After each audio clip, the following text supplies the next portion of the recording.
O heto mga kabisdak, meron na namang panibagong trending na video na paniguradong mapahiyaho dito ang mga BBM supporters at mismo itong Marcos admin.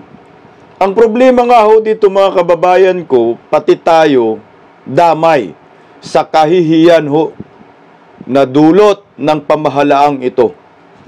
Mantakin nyo po ha, bagoong Pilipinas, mga ugaling altaho, pero dugyot pala ang naiya. Patinding kahihiyan na naman ito sa buong mundo. Paliparan ng Pilipinas, napakadugyot. Pagkatapos ho ng surot, daga, hito, may panibagong trending na naman na kahihiyan sa ating bansa. Nagkaroon ng ipis sa naiya. Bago ko ho i-play ang video na kuha ng mga netizen na talagang nag-trending ho talaga ito, pakinggan muna natin ang balitang ito. Nung nakaraan, surot at daga. Ngayon, ipis naman ang naispatan sa Ninoy Aquino International Airport. Nakuna ng ipis na yan sa tabi ng nakaupong pasahero sa Terminal 3. Nitong linggo lang nang makuna ng mga surot at daga sa naturang airport. Ayon naman sa Manila International Airport Authority, buwan-buwan silang nagdi-disinfect sa NAIA. Magpe-pest control daw sila sa Lunes. Alam niyo po mga kabisdak, hindi biro na ho itong nangyayari sa ating paliparan dyan sa NAIA, na talagang ang masasabi ko lang ho dito sa dugyot na administrasyong ito, na pabayaan nila ang paliparan. O ito, kasi yung binalita ng News 5, kaunting video lang no, ng ipis dyan sa NAIA, na pinag-uusapan na nga ho ito sa lahat ng social media at trending na ho. Panoorin natin ang ipis sa NAIA.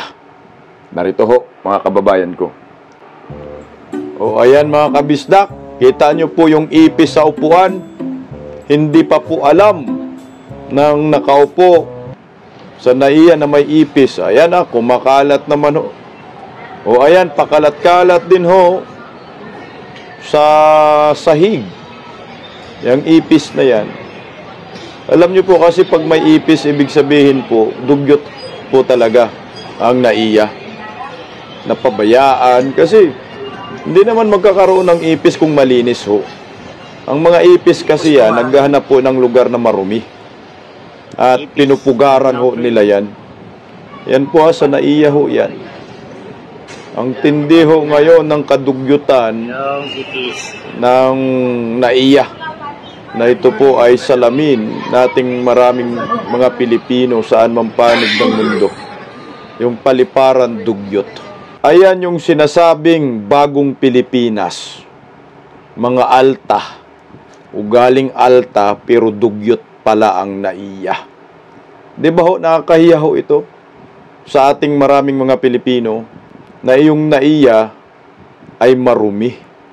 Mantakin mo. Pagkatapos ng surot, pagkatapos ng daga, ipis naman ngayon. Ano bang klaseng pamahalaan ito? Nakakatawa ho kayo.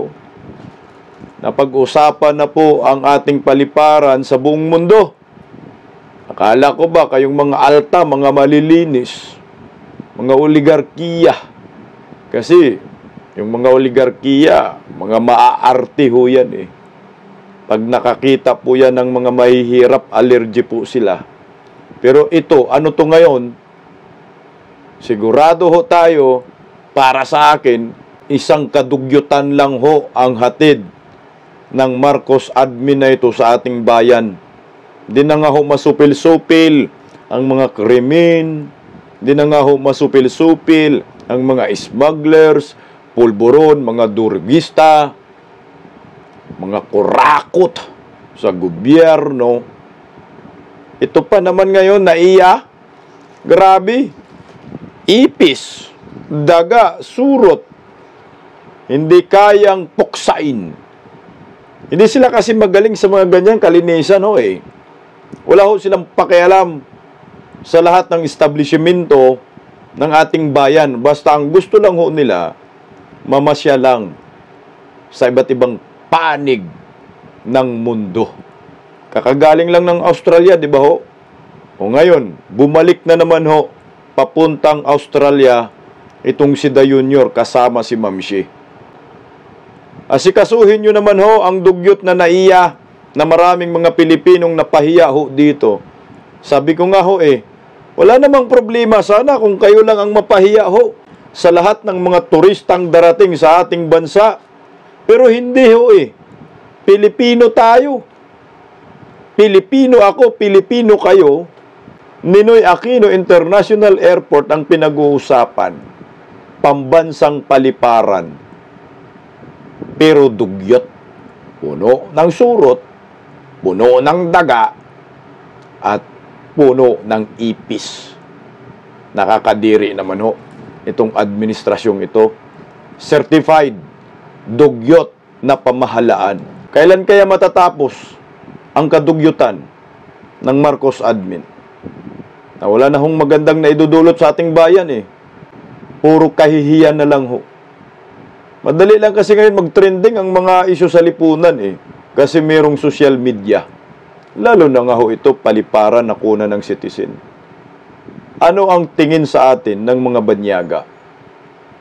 Ano pa ba? Dugyot ang mga Pilipino ngayon sa panahon ng Marcos admin na mga buhay alta.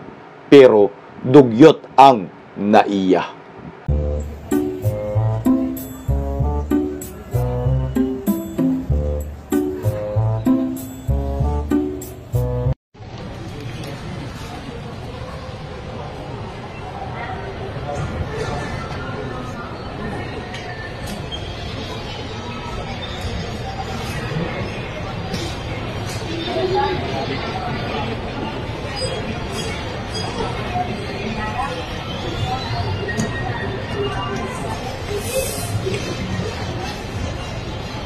Post mo ba?